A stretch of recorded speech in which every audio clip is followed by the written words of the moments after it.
स्वागत है सभी छात्रों का गणित दर्पण चैनल पे। हम पढ़ रहे हैं आज शतुर्भुज की प्रकार। तो शतुर्भुज कितने प्रकार के होते हैं, शतुर्भुज किसे कहते हैं, इनकी सभी परिभाषाएं एक एक करके हम जानेंगे।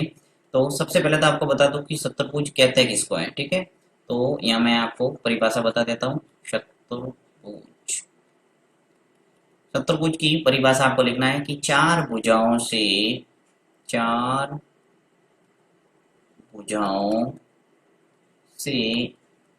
घिरी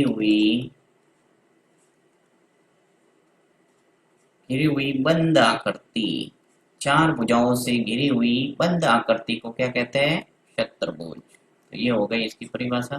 बंद आकृति को शतुर्भुज कहते हैं।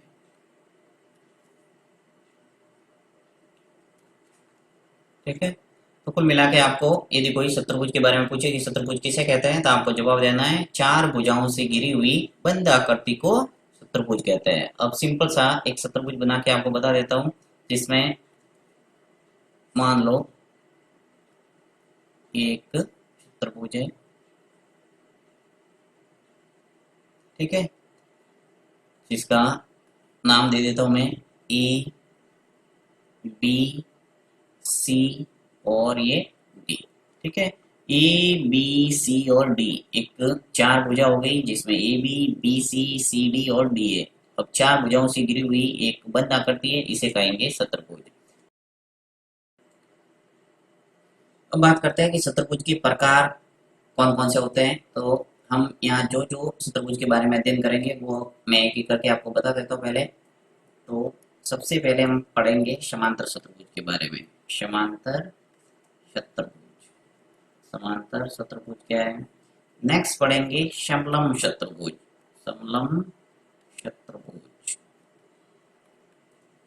फिर देखेंगे समलंब शतुर्भुज के बारे में समशतुर्भुज।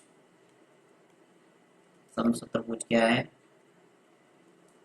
समशतुर्भुज, ठीक है। फिर देखा जाएगा आयत को, एक होता है वर्ग, और एक देख लेंगे लास्ट में पतंग, ये आपने सुना होगा। तो हम एक एक करके देखते हैं। सबसे पहले समांतर शतुर्भुज किसे कहते हैं, तो यहाँ मैं ले लेता हूं समांतर शतुर्भुज।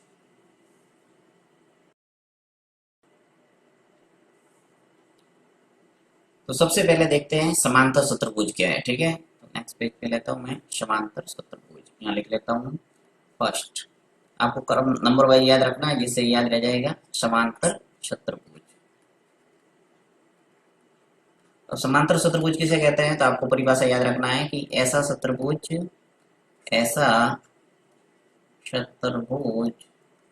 जिसमें जिसमें भुजाओं के दोनों युग्म, भुजाओं के दोनों युग्म समांतर हो, समांतर शतुर्भुज कहलाता है। समांतर शतुर्भुज कहलाता है, ठीक है। तो समांतर शतुर्भुज की परिभाषा क्या याद करेंगे आप, ऐसा शतुर्भुज जिसमें भुजाओं के दोनों युग्म समांतर हो, समांतर शतुर्भुज कहलाता है। अब भुजाओं के दोनों युग्म का अर्थ क्या है, यहाँ मैं चित्र बनाऊंगा तो आपको समझ में आएगा। देखिए यहाँ पे समांतर शतुर्भुज का चित्र बनाते हैं। तो समांतर शतुर्भुज का चित्र है वो इस ढंग से होगा।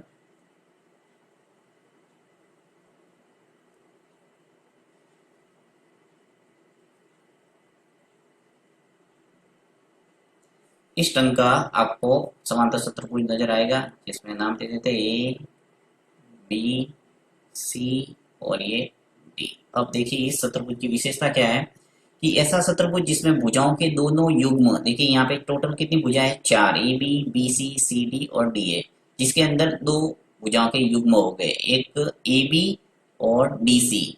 ठीक है, यहाँ पे ये दोनों समांतर है। देखिए ये भुजा जो डी सी है वो किसके समांतर है, ए बी के, और जो ए डी भुजा है वो किसके समांतर है, बी सी के। यानी कि भुजा के दोनों जोड़े हैं वो क्या है, समांतर है। समांतर का मतलब क्या होगा कि ऐसी दो रेखाएं जिन्हें अनंत तक बढ़ाए जाने पर भी आपस में एक दूसरे को प्रतिच्छेद न करे, वो रेखाएं क्या कहलाती है, समांतर रेखाएं। तो यदि मैं ये जो डी सी है और ए बी है इनको आगे बढ़ाऊंगा ऐसे डैश डैश करके आगे, आप ऐसे शो कर सकते हो।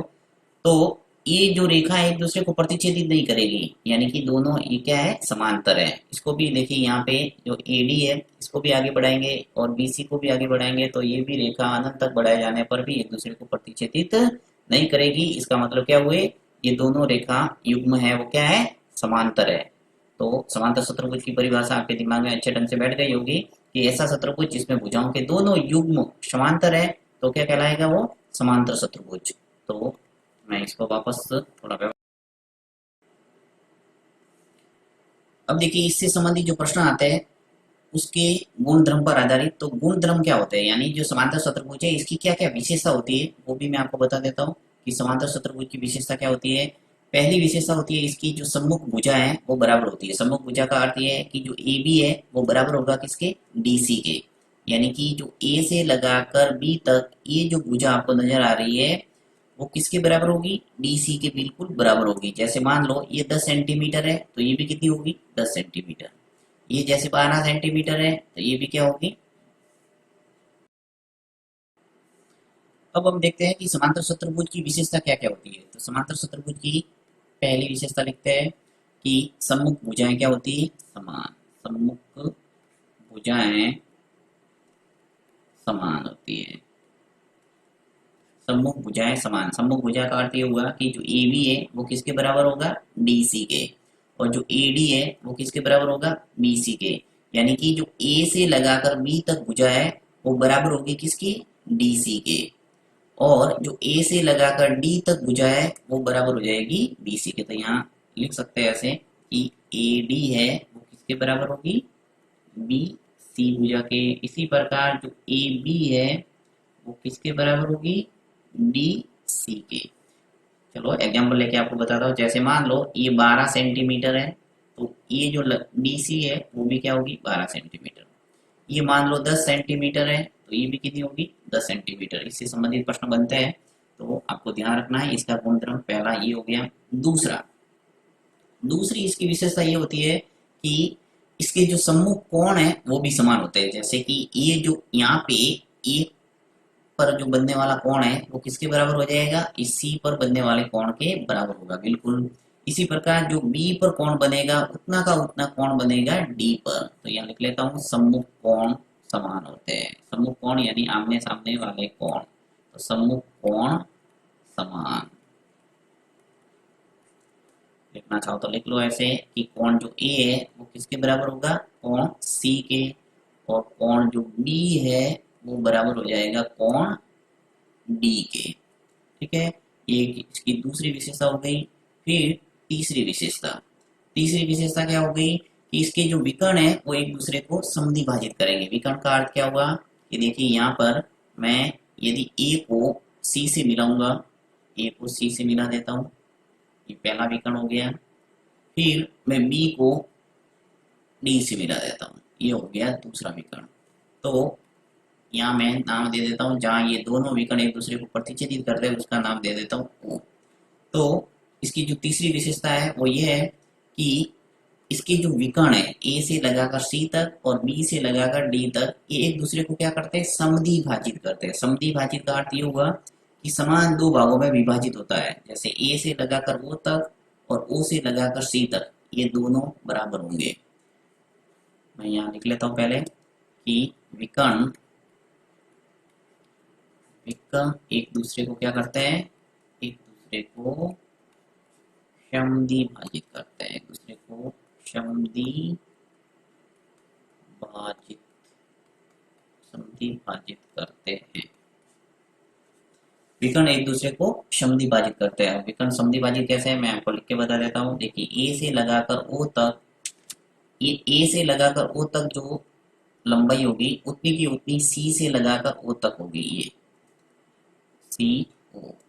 दूसरा जोड़ा होगा बी से लगाकर ओ तक, ये जो लंबाई होगी बी ओ उतना का उतना होगा डी से लगाकर ओ तक, यानी समान दो भागों में विभाजित होना। समद्वि भाजित का मतलब ये होगा, तो ये हो जाएगा डी ओ के बराबर। कई बार ऐसे प्रश्न बन के आते हैं, जैसे ए से लगाकर ओ तक मान लो आ गया 5 सेंटीमीटर, तो सी से लगाकर ओ तक कितना होगा, तो ये भी कितना होगा 5 सेंटीमीटर, क्योंकि ये इसके टुकड़े हैं वो क्या है, समान है। नेक्स्ट देखते हैं समलंब चतुर्भुज। नेक्स्ट लेता हूं मैं दूसरा, समलंब चतुर्भुज।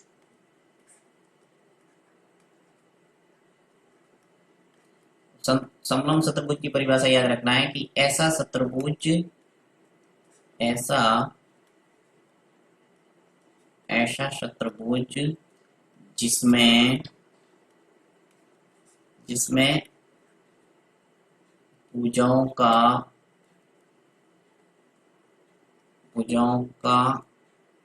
एक युग्म समांतर हो। समांतर चतुर्भुज के अंदर क्या था, दो युग्म समांतर थे, और समलंब चतुर्भुज के अंदर सिर्फ एक युग्म यानी एक जोड़ा ही समांतर होगा, बाकी असमांतर होगा। यानी कि ऐसा चतुर्भुज जिसमें भुजाओं का एक युग्म समांतर हो समलंब चतुर्भुज कहलाता है। समलंब चतुर्भुज कहलाता है। इसका चित्र बनाएंगे तो आपको समझ में आ जाएगा बिल्कुल। देखिए समलंब चतुर्भुज का चित्र बनाता हूं मैं।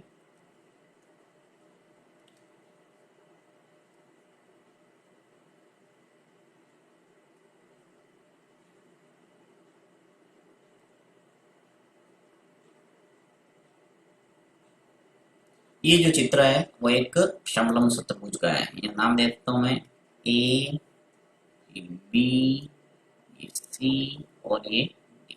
अब इस चित्र के अंदर आप देख रहे हैं कि भुजा का एक युग्म आपको समांतर नजर आ रहा है। कौन सा, ए से लगाकर बी तक जो भुजा है ये भुजा किसके समांतर है, बीसी के। यानी अगर इन रेखाओं को आगे बढ़ाएंगे हम, जैसे डैश डैश करके बताता हूँ, इसको आगे बढ़ाता हूँ और ए बी को भी आगे बढ़ाता हूँ, तो ये आगे बढ़ने पर एक दूसरे को क्रॉस नहीं होगी।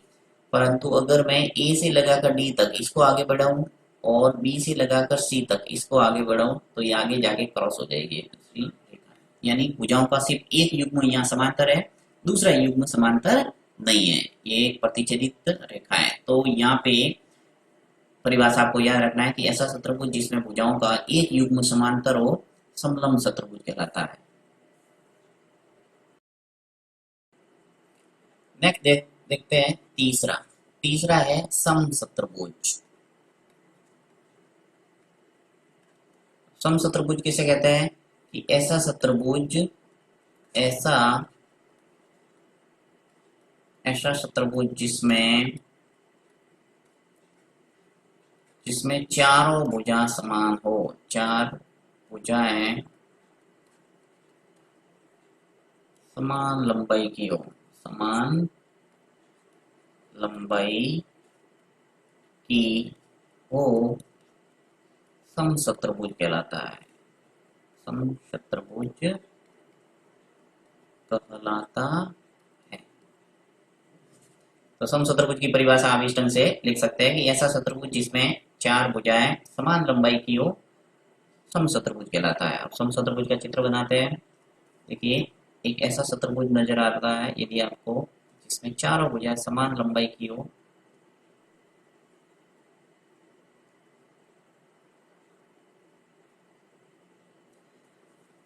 यहाँ पे मैंने ये ऐसा चतुर्भुज बनाया जिसका नाम दे देता हूँ ए, बी, सी और डी। यदि यहाँ पे ए बी बराबर है बी सी, बराबर है सी डी और बराबर है डी ए, यानी कि ये भुजा, ये भुजा, ये भुजा और ये भुजा, चारों भुजा अगर समान लंबाई की है तो ये क्या कहलाएगा, समचतुर्भुज। समचतुर्भुज के अंदर, अब समचतुर्भुज के अंदर आपको ध्यान रखना है कि समांतर चतुर्भुज के अंदर जो भी गुणधर्म थे वो सभी लागू होंगे। यहाँ पे कौन कौन से, आमने सामने की भुजाएं यानी सम्मुख भुजाएं क्या होगी, समान। पहला गुण हो जाएगा सम्मुख भुजाएं समान, सम्मुख भुजाएं समान। फिर दूसरा सम्मुख कोण, यानी एक कोण होगा सी के बराबर। ये समांतर चतुर्भुज के अंदर भी समान था, तो समांतर चतुर्भुज के जितने भी गुण है वो यहाँ लागू होंगे। तो यहाँ पे सम्मुख कोण भी क्या होंगे, समान। सम्मुख भुजाएं समान और सम्मुख कोण भी समान होंगे। सम्मुख कोण समान और विकर्ण एक दूसरे को समद्विभाजित करेंगे। यहाँ पर भी तीसरा है विकर्ण समद्विभाजित करेंगे, शॉर्ट में लिखा मैंने समद्विभाजित होंगे। विकर्ण है वो समद्विभाजित होंगे, साथ ही विकर्ण यहाँ पे लंबवत होंगे। देखिए मैं विकर्ण खींच के बताता हूँ आपको, तो एक दूसरे को 90 डिग्री पर क्रॉस होंगे। यहाँ पे ये विकर्ण खींचा मैंने, ए से लगाकर सी तक, और दूसरा विकर्ण खींचता हूँ मैं बी से डी तक, बी से डी तक। तो यहाँ पे हमेशा आपके 90 डिग्री का कोण बनेगा। एक दूसरे को समद्विभाजित तो करेंगे, साथ में यहाँ पे 90 डिग्री का कोण बनेगा। तो आपको एक चौथा पॉइंट याद रखना है इसका, कि विकर्ण एक दूसरे पर क्या होते हैं, लंबवत होते हैं। यहाँ लिख लो, विकर्ण एक दूसरे पर लंबवत होते हैं। तो ये आपका एक्स्ट्रा एक पॉइंट याद रखना है कि यहाँ पे जो विकर्ण होंगे वो एक दूसरे पर लंबवत होंगे, यानी बीच में आपको 90 डिग्री का कोण बनता हुआ नजर आएगा जब आप विकर्ण खींचेंगे। तो इसकी सिंपल सी आपको याद रखना है कि ऐसा शत्रुभुज जिसमें चारों भुजाएं समान हो समशत्रुभुज कहलाता है। इसके आमने सामने की भुजाएं समान होती है, सम्मुख कोण भी समान होता है, और चारों भुजाएं समान माप की होगी। जैसे ये 10 सेंटीमीटर है तो ये 10 सेंटीमीटर, ये 10 सेंटीमीटर और 10 सेंटीमीटर। तो इस ढंग से आप समशत्रुभुज ध्यान रखेंगे। नेक्स्ट लेते हैं, नेक्स्ट देख लेते हैं वर्ग। बताता हूँ पहले आपको, जिससे समशत्रुभुज और वर्ग में डिफरेंस आपको पता चल जाएगा, क्योंकि वर्ग और समशत्रुभुज में काफी लोग कंफ्यूजन होते हैं। तो यहाँ पे मैं वर्ग आपको बताता हूँ फोर्थ। अब वर्ग में क्या होता है कि आपको परिभाषा याद रखना है कि ऐसा शत्रुभुज जिसकी चारों भुजाएं समान हो, साथ में प्रत्येक कोण 90 डिग्री का हो, तो वो कहलाएगा वर्ग। आपको इस ढंग से परिभाषा याद रखना है वर्ग की। तो लिख लेता हूं मैं कि ऐसा शत्रुभुज, ऐसा ऐसा शत्रुभुज जिसमें चारों भुजा समान हो, चारों भुजाएं समान तथा प्रत्येक कोण 90 डिग्री का हो, वर्ग कहलाता है। देखिए हमने समशत्रुभुज की परिभाषा क्या लिखी थी कि ऐसा शत्रुभुज जिसकी चारों भुजाएं क्या हो, समान हो, समशत्रुभुज कहलाता है। वर्ग के अंदर क्या लिखा है कि ऐसा शत्रुभुज जिसमें चारों भुजाएं समान हो तथा प्रत्येक कोण है वो क्या हो, 90 डिग्री का हो। यहाँ मैंने लिखा नहीं पूरा कि तथा प्रत्येक कोण क्या हो, 90 डिग्री का हो। ये लिख लेना आप बीच में, प्रत्येक कोण क्या हो, 90 डिग्री का हो, वर्ग कहलाता है। वर्ग की परिभाषा इस ढंग से याद करेंगे। अब मैं आपको वर्ग का चित्र बना के बता देता हूँ। वर्ग के अंदर चारों भुजा बिल्कुल आपको समान नजर आएगी।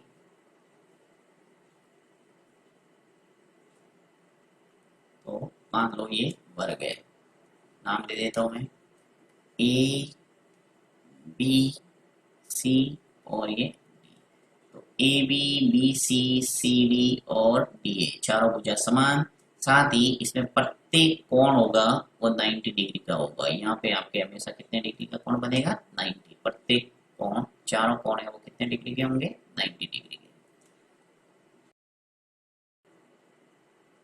अब यदि इसके गुण की बात करें तो समांतर शत्रुभुज के सभी गुण लागू होंगे, यानी कि सम्मुख भुजाएं समान, सम्मुख कोण समान, और विकर्ण एक दूसरे को समद्विभाजित करेंगे। साथ ही समशत्रुभुज की विशेषता थी कि विकर्ण है वो एक दूसरे को 90 पे क्रॉस होते हैं, यानी लंबवत होते हैं। तो यहाँ पर भी आपके जो विकर्ण होंगे वो क्या होंगे, एक दूसरे पर लंबवत होंगे। तो देख सकते हैं यहाँ पे, देखिए विकर्ण खींचा मैंने पहला ए से लगाकर सी तक और डी से लगाकर बी तक। तो यहाँ बीच में आपको 90 डिग्री का कोण नजर आएगा। यहाँ जहाँ विकर्ण एक दूसरे को क्रॉस होते हैं वहां बनेगा 90 डिग्री। तो ये विशेषता जो समशत्रुभुज के अंदर थी वो की वो वर्ग के अंदर भी होगी। तो याद रखना है, सिंपल सा वर्ग आपको पता ही होगा। नेक्स्ट देखते हैं आयत। तो नेक्स्ट है पांचवा आयत। अब आयत की परिभाषा याद रखना है कि ऐसा समांतर शत्रुभुज, ऐसा समांतर शत्रुभुज जिसमें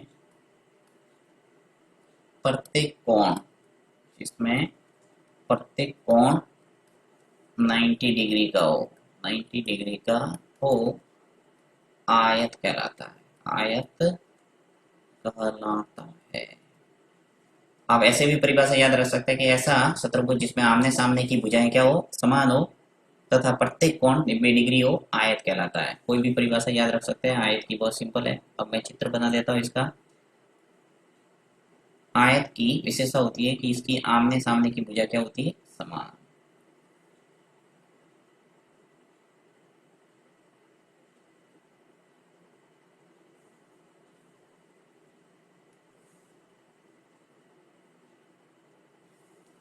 ठीक है, नाम दे देता हूं मैं इसका ए बी सी और डी। अब इसकी विशेषता ये है कि जो ए से लगाकर बी तक ये भुजा बराबर होगी किसके, बी सी के, और जो ए डी भुजा है वो किसके बराबर होगी, बी सी के। तो सम्मुख भुजा समान हो गई, क्योंकि ये विशेषता किसमें थी, समांतर चतुर्भुज के अंदर की सम्मुख भुजाएं समान, सम्मुख कोण समान और विकर्ण एक दूसरे को समद्विभाजित करते हैं। तो यहाँ पर भी वो की वो विशेषता है कि सम्मुख भुजाएं समान है और सम्मुख कोण भी समान होंगे, क्योंकि प्रत्येक कोण 90 डिग्री का है। तो 90 और 90 तो सम्मुख कोण समान हो गए। साथ ही इसमें विकर्ण एक दूसरे को क्या करेंगे, समद्विभाजित करेंगे। तो यहाँ विकर्ण भी मैं बना देता हूँ, ये एक दूसरे को क्रॉस होंगे बिल्कुल और समान भाग पर बढ़ जाएंगे। यहाँ नाम दे देता हूँ जैसे ओ। तो ए से लगाकर ओ तक और सी से लगाकर ओ तक ये भुजा बिल्कुल समान होगी। इसी प्रकार बी से लगाकर ओ तक और डी से लगाकर ओ तक ये बराबर होगा।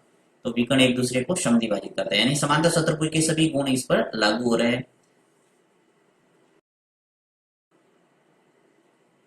साथ ही इसके अंदर जो विकर्ण है वो बराबर हो गए, यानी कि पूरे विकर्ण की लंबाई ए से लगाकर सी तक जितनी होगी उतनी की उतनी बी से लगाकर डी तक होगी, यानी विकर्ण की जो लंबाई है वो बराबर होगी। यहाँ एक विकर्ण जैसे दे रखा है आपको 25 मीटर, तो दूसरा विकर्ण भी 25 मीटर का ही होगा, क्योंकि विकर्ण क्या है, यहाँ समान है। ओके, नेक्स्ट देखते हैं पतंग।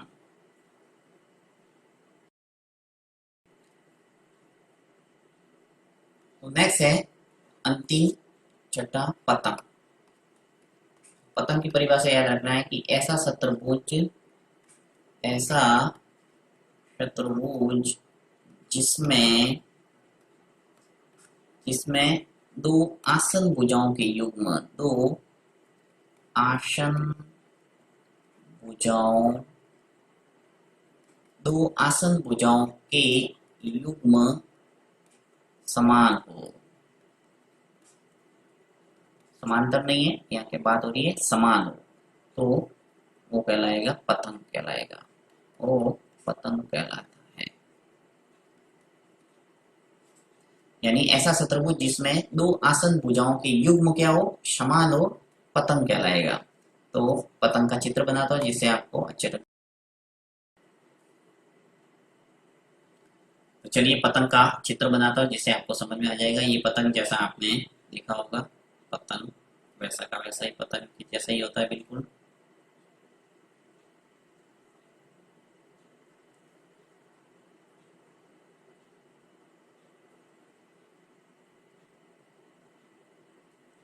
इस टाइप का होता है पतंग। अब इसका नाम लेते हैं ए, ये बी, सी और ये हो गया। इसकी क्या विशेषता है देखिए, ऐसा शत्रुभुज जिसमें दो आसन भुजाओं के युग्म क्या हो, समान हो। आसन भुजा का मतलब ये है पास पास वाली दोनों भुजाएं। तो यानी ए से लगाकर बी तक जितनी लंबाई होगी, ए से लगाकर बी तक उतनी की उतनी ए से लगाकर डी तक होगी। साथ में सी से लगाकर डी तक जितनी लंबाई होगी उतनी की उतनी सी से लगाकर डी तक होगी। तो ये आपको ध्यान रखना है। जैसे मैं एग्जांपल देके आपको बता देता हूँ। मान लो ये 10 है तो ये भी क्या होगी 10। ये मान लो 15 है तो ये भी क्या होगी 15। यानी आसन भुजा, पास पास वाली दो भुजा है वो क्या होगी, बराबर माप की होगी। ये तो होगा पतंग। और पतंग की विशेषता होती है कि इसके विकर्ण है वो एक दूसरे पर लंबवत होते हैं। यहाँ विकर्ण खींच के बता देता हूँ आपको। ए से लगाकर अगर मैं सी को मिलाऊं और बी से लगाकर डी तक मिलाओ तो एक दूसरे को ये क्रॉस करेगी 90 डिग्री पर, और समद्विभाजक तो होगी यहाँ पे 90 डिग्री का कोण बनता है। तो इस ढंग से आपको सभी चतुर्भुज के प्रकार के बारे में ध्यान रखना है। फिर भी इसके अंदर और कोई इन्फॉर्मेशन चाहिए तो आप कमेंट बॉक्स में लिखना, मैं आपको वापस एक वीडियो के माध्यम से बताने का प्रयास करूंगा। थैंक्स।